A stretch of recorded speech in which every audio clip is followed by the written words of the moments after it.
Good afternoon and welcome to Bayou Bets here on bet.nola.com. Zach Ewing along with Spencer the Guru Urquhart here on this Monday, April 11th. We've got a lot of NBA to get to. We're going to recap the Masters, talk a little baseball, even some NFL. Caesars Sportsbook, our sponsor, has Defensive Player of the Year odds, so that's coming your way as well. Lot to get to, Spencer. Right. Yeah, those were interesting. Those Defensive Player of the Year odds I won't spoil it, but it had a name on there that I did not expect to see. So I'll be ready to get into that. That in the business is what we call a teaser, and you will have to wait until the end of the show to find that out because we have a few things to get to first, including a new promo at Caesars Sportsbook, the official odds partner of bet.nola.com. And this one's pretty good. You bet $20, you open a new account. It's for new customers only. You open a new account, bet just $20, and you get $200 in free bets. That is new for the month of April. You see JB Smoove with the baseball bat. That guy just looks cool doing everything.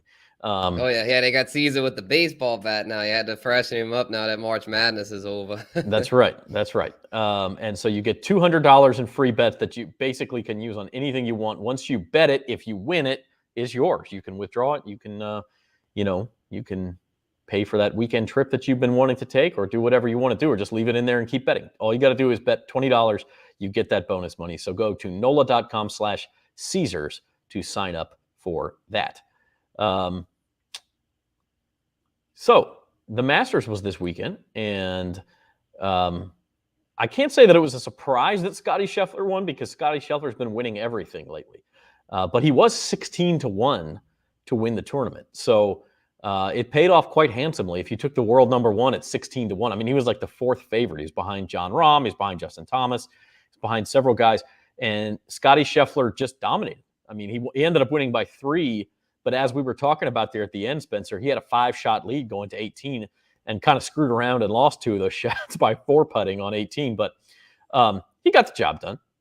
Right. Yeah, he had it wrapped up. So even though he kind of choked on 18, it didn't matter. It was just kind of nerve-wracking. It's like, man, you want to go out in style, put it away easy, but he kind of took his time there. But yeah, he still won by 3 strokes. So big dub for the world number one there, and Scottie Scheffler. Rory McIlroy made a huge charge, though. He gave him all he could handle, but yeah, Scheffler had such a huge lead that it didn't end up making a difference as far as winning. But big, yeah, I mean, go ahead, Spencer. Oh, but big, really impressed by McIlroy. He damn near pulled it off. he was trying to make it interesting. Cam Smith did make it interesting. Really, the whole final round turns. As you see, Cam Smith finished tied for third there with Shane Lowry and ended up 5 shots back. Wasn't a factor by the time they got to the end. But at the beginning of the day, Cam Smith is only 3 shots behind Scheffler, and he birdies the first 2 holes while Scheffler pars. So it's a 1-stroke lead at that point. Scheffler was at 9 under. Cam Smith was at 8 under. They go to number 3, and they're in somewhat similar spots in the rough off the green. And both of them are going to have – in fact, Smith was arguably in a better spot than Scheffler was. Well, Scheffler goes first and holes his chip. I mean, it was like one of these really hard bouncing chips. It wasn't like, the real purdy ones that roll on the green like McIlroy had on 18. But it hit the flagstick and went in. And you're like, oh my God, that's a birdie for Scheffler. Now he's got a 3-shot lead. And then Cam Smith mishit his, ended up bogeying, and all of a sudden a 2-shot lead was a 4-shot lead. Right where it started again. I guess it was a 4-shot lead to start the day, and it was down to 2 by the time they got to 3. And you think, the way they're at, this could easily be a 1-shot lead by the end of this hole, and instead Scheffler got it back to 4. So yeah, that's a lot. Like that it changed all right there. Scheffler had the advantage. McIlroy tried to make it interesting. Then Scheffler tried to make it interesting with the 4-putt, and as Uncle Big Nick, our resident golf expert, tells us, like, somebody went from first to second and lost the millie on that 4-putt because it was a double bogey. If you had Scheffler, you lose points, of course, in fantasies. Obviously, you still wanted him in your lineup, but that's pretty tough, man, when he misses. He kind of laughed at it, but somebody else was not laughing at it. Right. Yeah, because he should have made that. It was like right there, and I think it had to have been nerves. It had to have been. I mean, because you were that close to the green jacket and just needed to knock that in, and yeah, it was nerves. Yeah, it was. I could describe it. It was something else, man. As we look at the rest of those results, a good one for the Bet.Nola crew. Justin Thomas sneaks into the top 10. He was tied for 8th. Only 9 guys were under par. So if you were under par, you were top 10. And Justin Thomas gets there. That cashed a plus 125 ticket for us. Colin Morikawa played real well. He chipped in on 18 as well. And so as we look forward to, for our purposes, a lot of big golf tournaments coming up. The Zurich Classic in New Orleans is coming up in 2 weeks. The PGA Championship, which is in Southern Hills outside Tulsa, Oklahoma, that's next month. And then, of course, the U.S. Open is in June. So lots of good golf coming up, and then the British Open in July. So basically every month from here to the rest of the summer is a good one. And we'll keep going on the golf. Oh, yeah. Have to hit up Uncle Big Nick for those picks. That's right. We'll see what happens. But, a lot of those guys that we said do well, some of them do, some of them don't. But that's the way golf betting works. If you hit on enough who do well, the juice is such that you're going to make money, even though a guy like, I don't know, if you had Bryson DeChambeau, right? He was terrible, and you were going to lose everything you bet on him. Joaquin Niemann started out the weekend really well. He faded badly at the finish, and so you lost everything you bet on him. But if you also had some money on some of these guys who finished top 10, you're doing okay. You're doing just fine. Spencer, I do have to ask you, what did you think of Tiger? He gets through the weekend. That's the positive. He played all 72 holes. I know a lot of people probably did not think he could do that. The bad news is on Saturday and Sunday, he was clearly outmatched. Mental and physical fatigue was part of that, I'm sure, and kind of faded. Of those who made the cut, he was one of the bottom finishers. Mm-hmm. Yeah, it was still impressive to see him finish. So I'd say, considering just how catastrophic his injuries were, it was still a win in his book to try to. Well, I mean, I'm sure he's wanted to win it itself, being how competitive he is. But big picture wise, it was a win because it was looking like there for a while he might not ever be able to play golf again. So the fact that he was able to finish there and make the cut was pretty positive. Yeah, absolutely. I mean, as people were saying, this is the common line. I'm just spouting the cliche at this point, but there was a chance his right leg was going to be amputated. And instead he's back playing major championship golf just over a year later. So pretty impressive, just the fact that he was out there and frankly was pretty competitive. He was in the top 10 at the end of the first round, still made the cut at the end of the second round, was still right there being competitive. And then, like I said, I just think at some point your body is not used to that by the end of the tournament. So, and yeah, as Nick said, I mean, one thing that really left him was putting on Saturday and Sunday. And that was the thing you thought, okay, he can do. And that's why I say not just physical exhaustion, but maybe mental exhaustion too. Is you're just not used to the pressure of a major tournament. You're not used to the way your body feels. And on Saturday and Sunday, it kind of seemed like it wore on him a little bit. So Tiger finishes down, but he is back. And I don't know, maybe he's got another one somewhere in him down the road, another major championship. It's possible. I mean, it's going to be tough considering his age and everything and all the injuries he's going through, but I wouldn't put it past him. He's definitely the GOAT. All right, we will switch gears here on Bayou Bets and talk a little NBA basketball. The regular season finishes up last night. We're going to have Christian Clark, the Pelicans beat writer from the Times-Picayune, on here in just a few minutes. But Spencer, let's take a look at some of the odds, starting with the Pelicans. They play Wednesday night against the Spurs, listed as 5-point favorites, minus 200 on the money line. They are expected, there's no other way to put it, they're expected to get through this first play-in game and then get to the number 8 seed game on Friday. Right. Yeah, this could be a little tricky though. The Spurs or Coach Pop, I mean, they're always tough. It's not going to be an easy one there. So I don't know if I really like the Pels too much as 5-point favorites. I think the Pels will get it done, but the Spurs are going to give them all they can handle. It's going to be an interesting game. Yeah, and that line opened up at 5.5 when the matchup was first. I think it was Saturday night. It was locked in that it would be Spurs at Pelicans, and the line opened up at 5.5, and so it's ticked down a little bit already to 5. We'll see what it does over the next couple of days. But that game at 8:30 p.m. on Wednesday, and we'll get Christian's insights on this in a few minutes. The other play-in games, they start on Tuesday, and I like to call the first 2 play-in games, and the other 2 are play-out games because the loser is out. But the other 2 play-in games on Wednesday, starting with the Nets, and they're big favorites against the Cavs, and it makes sense. I mean, the Nets, look, You look at this list, and I say there's two teams that the rest of the playoff field is rooting against, and that's the Nets and that's the Clippers. Because if those teams get into the playoffs, they're dangerous, especially if the Clippers hang around long enough for Kawhi Leonard to get back. He's practicing with the team again. Those are legitimate championship contenders if they can get through the play-in round. Yeah, those are definitely. I mean, the Nets with KD and Kyrie can always be dangerous. I'm thinking I normally don't like betting the Nets because I feel like their lines get juiced too much, and this one might be a little much there at 8.5. But I just don't see the Cavs coming anywhere close to getting past them, especially with the news of Jared Allen looking like he's not going to be able to make it for that one. So, yeah, I like the Nets to win big here. And then the Clippers-Timberwolves, very, very interesting. I don't know what to think of this one because, I mean, the Timberwolves are very, very solid there with Karl Towns and company, but the Clippers with Paul George back, that's a dangerous team, and they seem to be able to do well with pretty much anybody. Very well coached. So, if I had to bet that, I'd probably say I'd take the Clippers with the points. Yeah, it's a tough one. That one opened at just 2.5. It's now 3. And then the Hornets and Hawks on Wednesday. The way this works, for those who don't know, the winner of those Tuesday games gets the number 7 seed and is in the playoffs, and they'll face the number 2 seed. So either the Cavs or the Nets will advance, and they'll face the Celtics in the first round of the proper playoffs. The winner of Clippers and T-Wolves faces the Memphis Grizzlies, the number 2 seed in the Western Conference. Then the loser of that game advances to what's called the 8 seed game. That's on Friday. And they will face the winner of the Wednesday games. So you have Hornets at Hawks on Wednesday, and then, of course, Spurs at Pelicans. And so the Wednesday winners face the Tuesday losers on Friday, and those winners move on to face the 1 seed. And so the Eastern Conference 8 seed will face the Miami Heat.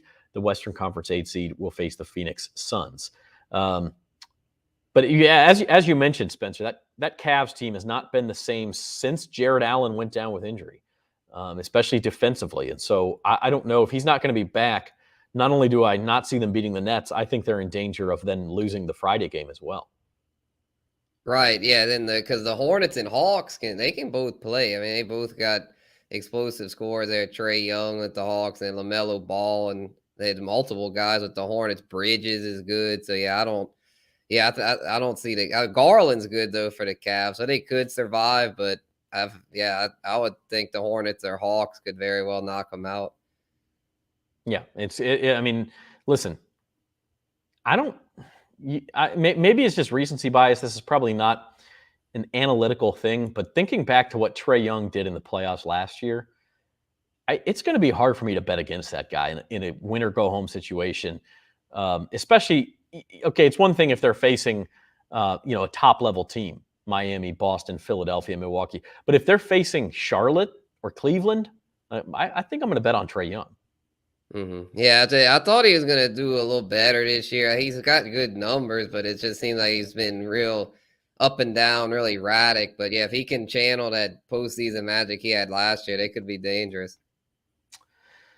Well, here to talk with us about the Pelicans specifically and about the NBA playoffs in general is Times-Picayune Pelicans beat writer Christian Clark. Christian, thanks for being here, man. What's up, guys? How we doing? How's it going, Christian? Doing good, man. We talked to Christian a few weeks ago, said, okay, what is success for the 21-22 Pelicans? And he said, hey, if they make the play-in with all the trouble that's gone on with Zion Williamson, the injuries they've had, you make the play-in, that's a success. Well, here they are. So do you stand by that, Christian? I mean, can they look back at this and say, even if they lose Wednesday night, this year is at worst a wash?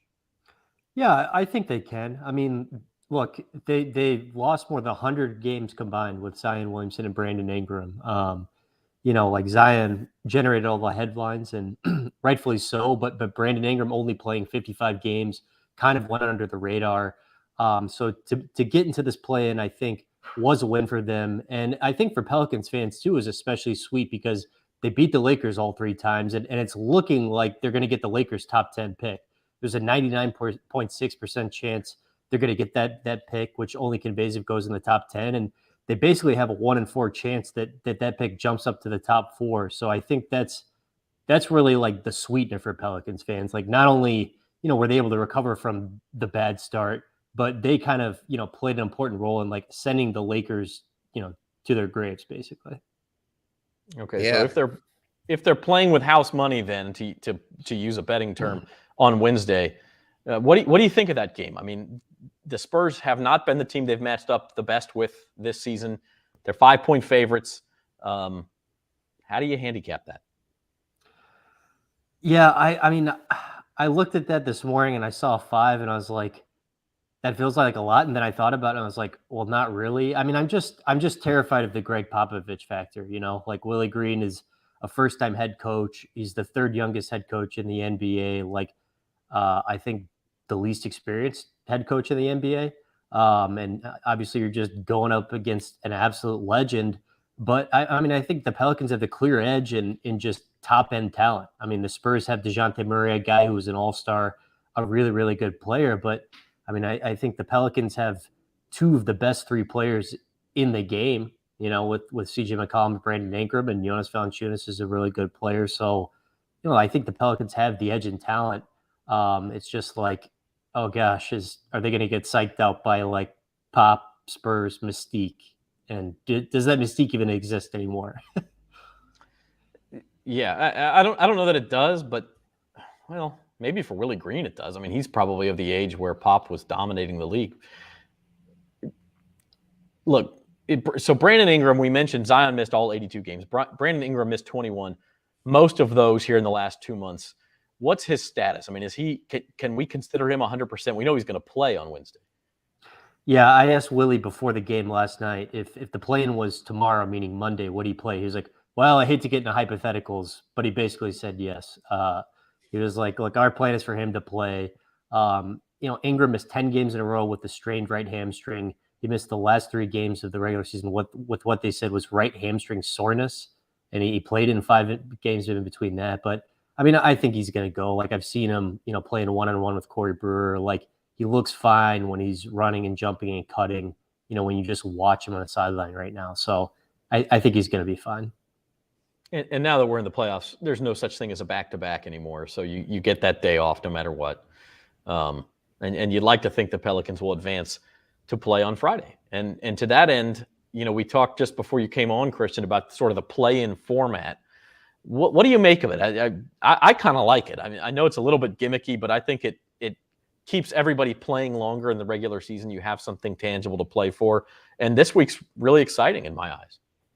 Man, I'm with you. I like it too. I mean, like in a normal season, these last 2 weeks for the Pelicans would have been like, we're just playing to basically like get better odds in the lottery. And it wasn't that way at all. Like these last couple of weeks would have been meaningless, under the old format for the Pelicans. Like they're 10 games under 500, like they did a really nice job of recovering from that bad start. But like, if you just look at the record overall, I mean, that is obviously is not good enough to like get you into postseason play in a normal year.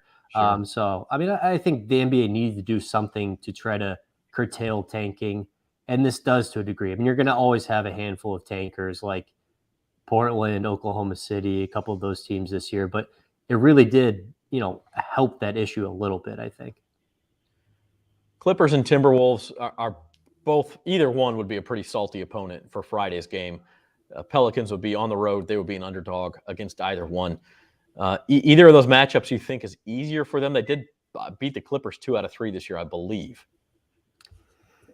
Yeah, I think the Clippers would be. But, they do have Paul George back now, which scares me a little bit. And Ty Lue is another one of those like coaches I'm just kind of terrified to go up against in like, postseason playoffs play. Like I think Ty Lue might be the best coach in the entire game right now. And like, he's just shown, like, I don't think there's any coach who's more adaptable either. Like he'll just try crazy stuff in the middle of a playoff game. And like, I mean, I don't know. It just worries me a little bit going up against him, but like, I think the Timberwolves are clearly just a better team, even with Paul George there. So I would rather them face the Clippers. And I mean, I think that's, the most likely outcome and the one I'm predicting. For sure, man. So Christian, of CJ McCollum's, I know had a lot of playoff experience, but overall the Pels are a pretty young team. So just how big is it having a guy like him who's been in these kind of moments. Yeah, definitely. I mean, I think if you look at like the Pelicans' regular rotation players, I mean, CJ and Jonas Valanciunas, like those are, you know, I think the only two guys with like a bunch of playoff experience. I mean, CJ's a guy who's been to the Western Conference Finals with the Portland Trailblazers before. I mean, they made the playoffs 7, 8 consecutive seasons with them, something like that.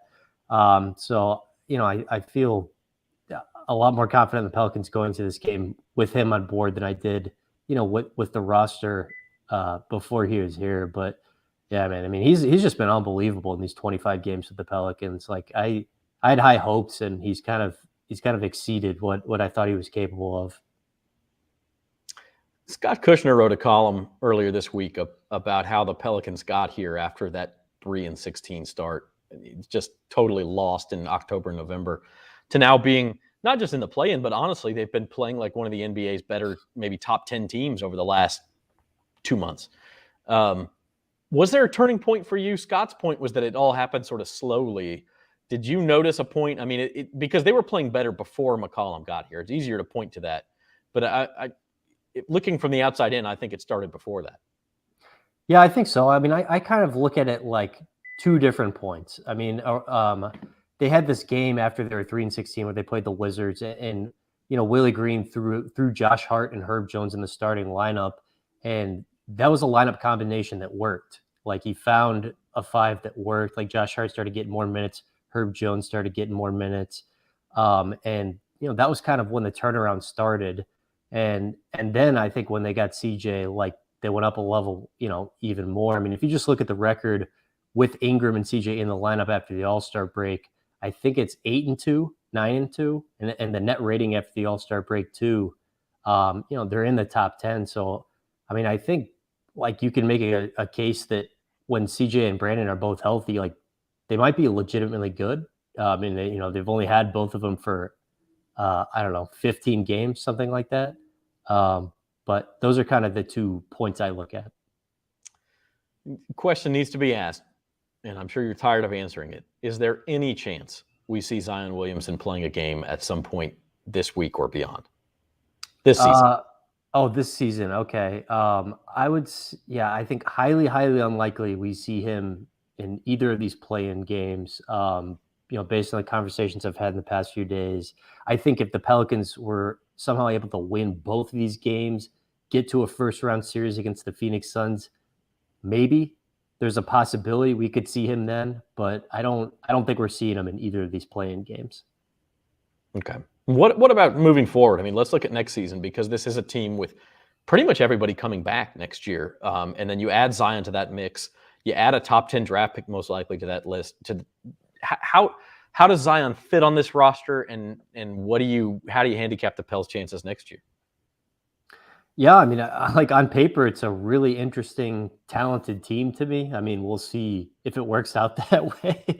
It rarely does. But I mean, like I wrote a story the other day. Like I think like if everyone's healthy and bought in, like I think they literally have a chance to be the best team in franchise history. And there haven't been a ton of great teams. This is obviously not a storied franchise. Like, you know, this franchise has never advanced past the second round in the playoffs.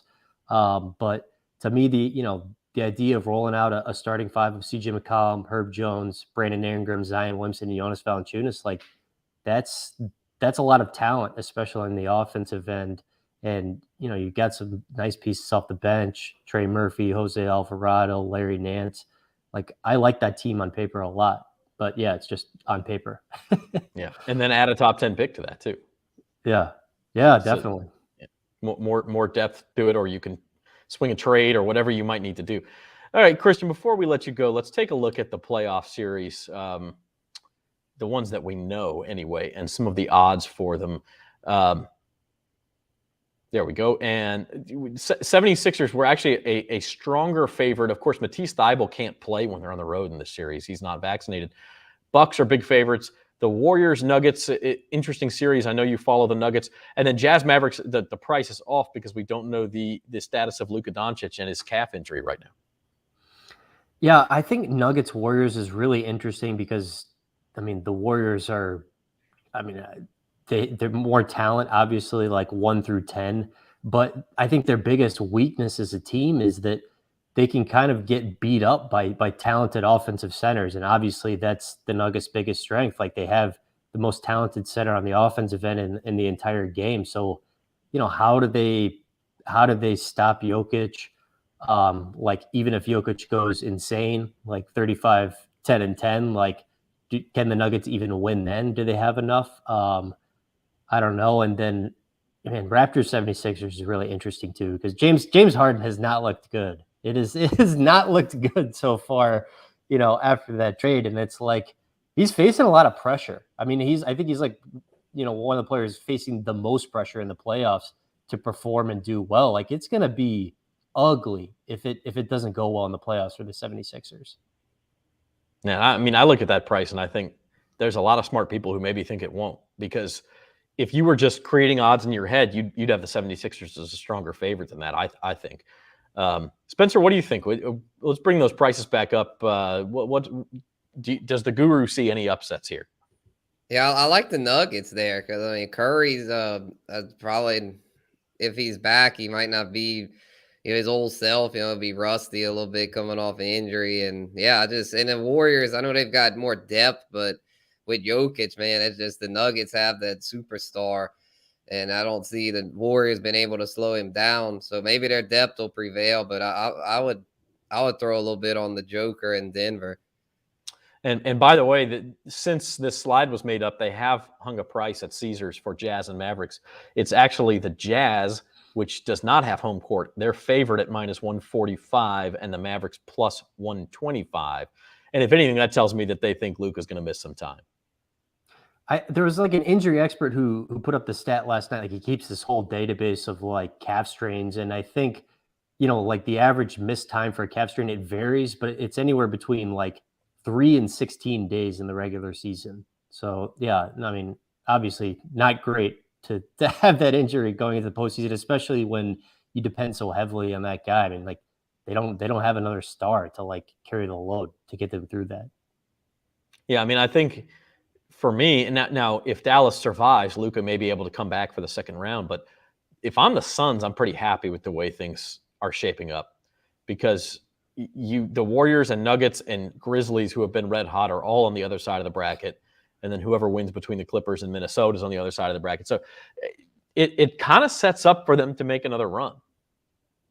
I mean, yeah, definitely. I mean, it's kind of like, it feels like it's now or never for the Suns too, because if you look at the Nuggets, like they're probably getting, Jamal Murray, Michael Porter Jr. back next season. I mean, we'll see about MPJ and his back, but the Clippers too, like Kawhi Leonard is probably coming back this season. Like there are some teams who are, stocked with a lot of talent who are just down this year. So, if there's ever a time to do it, it's this year if you're Phoenix. And then in the Eastern Conference, we could easily obviously don't have the series settled yet, but Nets and Celtics is a conference finals type series that could be in the first round.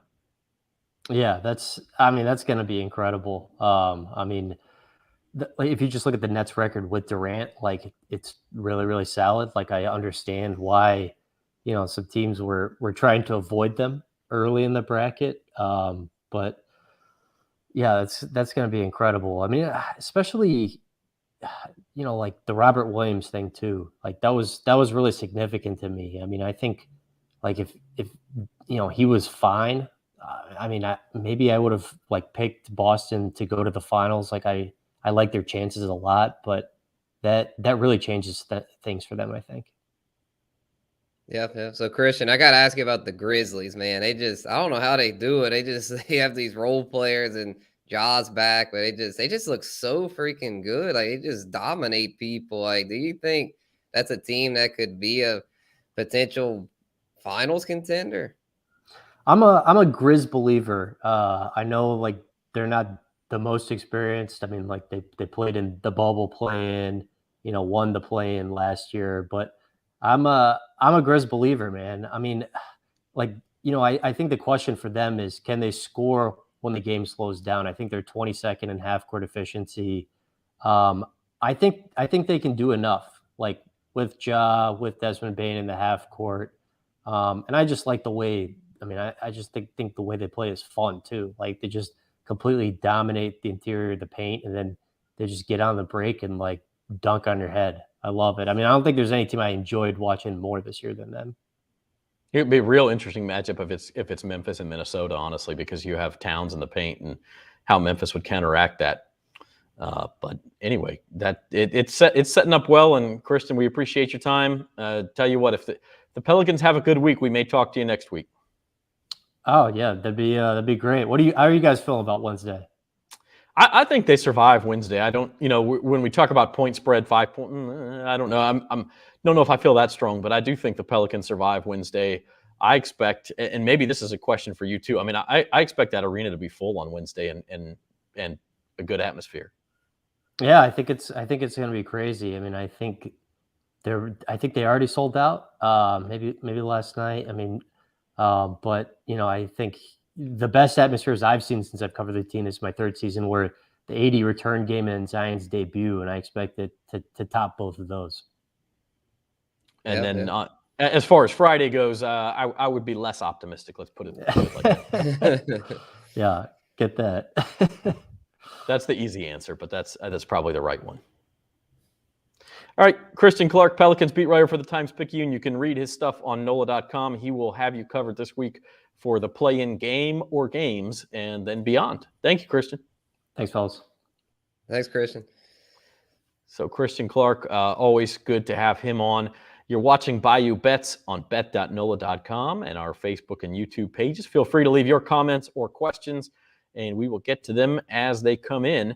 But yeah, Spencer, I mean, I think it sounds obvious to say, I think the odds are right in this case. I think the Pelicans win that game on Wednesday. Don't think they survive Friday.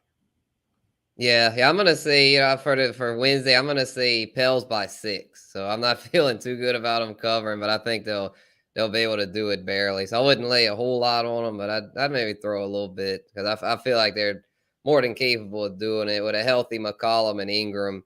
I don't think the pop effect will be able to top him, because I feel like McCollum's experience, he'll be able to be like a coach on the floor and help get him through that. Yeah. And then Friday, honestly, I do think the Pelicans are playing like a top 10 or 12 team in the NBA, and I think they are when they're healthy, even without Zion. But the problem is, I think the Clippers and Timberwolves both also might be top 10 or 12 in the NBA with their current roster constructions, and they're at home. So if you put the Pelicans in the Eastern Conference, I would say, yeah, I think they get that 8 seed. I don't know that they would beat Brooklyn, but I think they could beat those other 3 teams. But with the way the Western Conference play-in is constructed, and they would have to go on the road, those are both tough matchups for me. Yeah, I'll tell you what, I think I'd rather Minnesota. I really do, even though they've got a better record than the Clippers. I feel like the Clippers are a team that they could be dangerous because with Paul George back, and they're very well coached. They could be a team that could give whoever they face, either the Grizzlies or Suns, a little bit of trouble. Where Minnesota, they played well throughout the year, but they just don't have a whole lot of experience. Karl Anthony Towns is really good, but he hadn't really had much postseason experience. So I think I'd rather them. Clippers could be. I don't. That's a team that's not one I'd want to play right now, especially if I'm one of those top 2. I'd want no part of LA. And I mentioned to Christian, I thought the bracket really opened up well for the Suns. Having said that, whoever they get as an 8 seed is going to be better than your typical 8 seed. I mean, the Suns should win that series. Don't get me wrong, and they'll be favored to do that. They're not going to be like we saw the Bucks are minus 900 favorites. They're not going to be minus 900 favorites, and that's whether it's the Timberwolves or the Clippers. Maybe they would be against the Spurs if the Spurs somehow got that 8 seed. But not the Pelicans, not the Clippers, and not the Timberwolves, I don't think would be that big of underdogs in that series.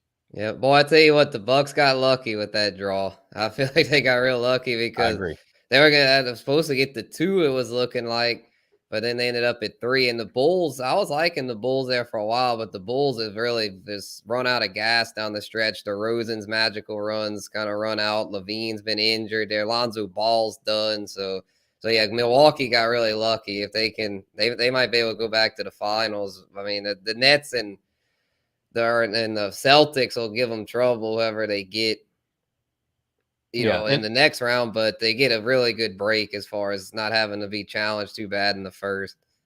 I mean, if they were the 2 seed, they were going to probably have to face the Nets and Celtics. So now they've only got to beat one of those 2 teams.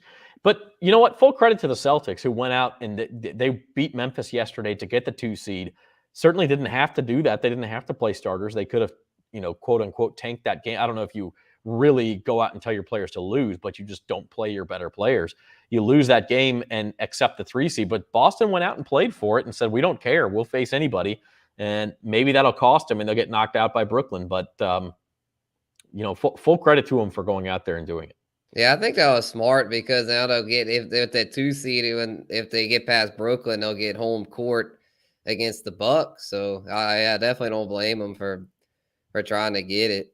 Yeah, and that's the other thing is if one of these series goes 7, it's now at the Garden. So Boston has that advantage. Elsewhere in the world of sports, as we continue on here on Bayou Bets, baseball's opening weekend is finished. I just highlighted a few win totals here. These are still available to bet at Caesars Sportsbook, by the way. If you download the app, you can bet over or under. All of them are juiced to -115. And I got to admit, this was totally random the way I chose some of these teams. I picked some of the better teams in the league. I had to pick Spencer's Cardinals. I had to pick Jim Derry's Cubs. I picked some of the teams you get on regional TV here. I don't know. I mean, some of them I just like. I like the Marlins over 76 a lot. The Mets have already gone up from 87.5 to 89.5 after a strong opening weekend. I really like the Mets under. I just think eventually injuries are going to get that team. I mean, listen, they played the Nationals the first weekend. They're not very good. Right. Any thoughts you have here, Spencer? Yeah, I would take the Mets under and the Cubs under as well. They had a pretty good start against Milwaukee, but I'm not buying that. So I'll definitely go under on those 2. As far as overs, I kind of like my Cardinals at the over. I know they won 2 out of 3 against Pittsburgh. Didn't look too good yesterday, but 85.5. I think the Cards could win.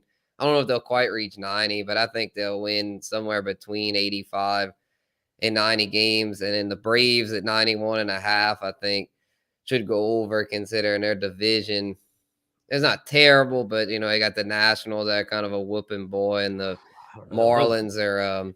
That division's pretty tough to me outside Washington, but Atlanta's a good team. Right, that's what I was saying. Atlanta, they're a solid team, and their lineup's scary. Their pitching is pretty solid too, but their lineup, they've just got their outfield so strong, especially when they get Acuna back. So I'd take the over with them. The team that one I did not put on here that I really like is the Rays over, and I think they're at 89.5, and that's also a very good division, obviously. But boy, they're always good. I mean, I don't think they've failed to win 90 games in 6 or 8 years, and that's playing in tough divisions every single year. So I don't really understand that line.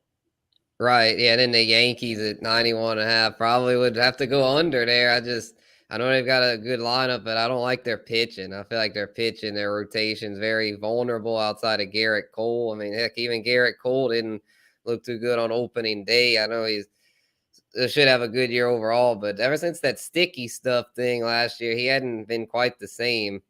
So I'd probably go to under with them. Yeah, the thing about the Yankees, too, is that they have one of the better bullpens in baseball. So if those starters can just get them through 5 innings, they're in pretty good shape. But I don't know. We'll see. That's this interesting race, and we'll keep an eye on some of those win totals and playoff odds and all sorts of things throughout the Major League Baseball season. As I mentioned, you can get in on the action. Go to NOLA.com/Caesars and sign up today. You'll be supporting bet.NOLA.com. And you can get a bonus out of it too, a $200 bonus if you bet $20. Use promo code NOLAAPR as in April, or go to NOLA.com/Caesars, and that promo code will be automatically loaded for you. Bet 20, get 200 in bonus cash. Pretty good deal.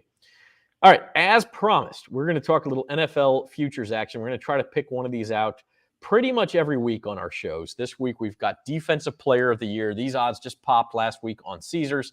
Your co-favorites, TJ Watt of the Steelers, he won it last year, along with Aaron Donald of the Rams, who won it in, I think, 2017, 2018, and 2020. So he's a 3-time winner. And they're followed closely by Myles Garrett of the Browns. Now, Spencer, you teased a price you could not believe. Is he a guy who's on our slide here, or is he a guy off the board? No, I was saying about the Saints. I was surprised about some of the Saints that made it. The one that surprised me the most was Davenport, because he's got the potential, but he's yet to really put together a dominant season. So while I really like Marcus Davenport and what he could do, I'd prefer taking a shot on Cam Jordan there, since I think Cam still has another year or two of elite production in the tank. Yeah, and I don't know. I mean, the Saints are a very good defensive team. They might have the best defense in the NFL. We'll see how they fill their last few holes, specifically at safety. But I don't know that they have the standout who's going to have the numbers to win this award. Like I think I'm fading all of those Saints. They're all very good players, and put together they make an elite unit. But I don't know that there's an Aaron Donald or a TJ Watt or a Myles Garrett or a Micah Parsons, somebody who is going to, like Marshawn Lattimore. He's a great cornerback. To win NFL Defensive Player of the Year as a corner, you have to have double-digit interceptions, maybe even more. And quite frankly, opponents don't throw to the guy very much. I mean, he's not going to get double-digit interceptions because he doesn't have that many chances. Mm-hmm. Yeah, if Paulson Adebo takes a big step this year, he might get a few more, being that they'll have to be forced to throw to his side a little bit. But yeah, it's just hard for corners to get a whole lot of picks, especially ones like him that have such a strong reputation. Yeah, absolutely true. So as we move forward, we'll be back on Thursday with At the Book at 4:00. Actually, it'll be Spencer and Jim and Devin. I'll be sitting this one out. And they'll talk a little bit of everything, a little golf, a little NASCAR, find out how the Pelicans did on Wednesday, and hopefully be looking ahead to Friday. But as we're sort of transitioning into a new, almost slower season, but it is NBA playoff time, and I'm sure that'll be most of the talk over the next few weeks, Spencer. Yeah, well, and the draft. Don't forget about the draft. It's only, I think, 17, 18 days away. It'll be here before we know it. I've been in the lab watching film, getting my mock drafts going. I love draft season. I just really enjoy looking at it, trying to do the mocks, and then seeing where these guys are going to end up for fantasy football purposes. Yeah, I think we need to have an NFL draft preview show with yourself and Devin Jackson, the film rats, if you will. Oh yeah. Yeah, by the way, Devin on. I need to reach out to him about being on the podcast, because I want to get into that. I love watching the film. Absolutely. So the draft does start on April the 28th, I believe it is. Thursday the 28th. It goes through Saturday the 30th. And by the way, Caesars does not have NFL draft odds up in Louisiana. You will see them in some other places. There's a question about regulations, from what I understand, but they do expect to have odds on at least some draft props up by the time the draft rolls around. So we will certainly be talking about that too. In the meantime, sign up at NOLA.com/Caesars. Get your bonus. For Spencer the Guru Urquhart and our producer, Patrick McGee, our thanks also to Christian Clark for coming on the show, dropping some knowledge on the Pelicans and the NBA playoffs with us. I'm Zach Ewing. This has been Bayou Bets.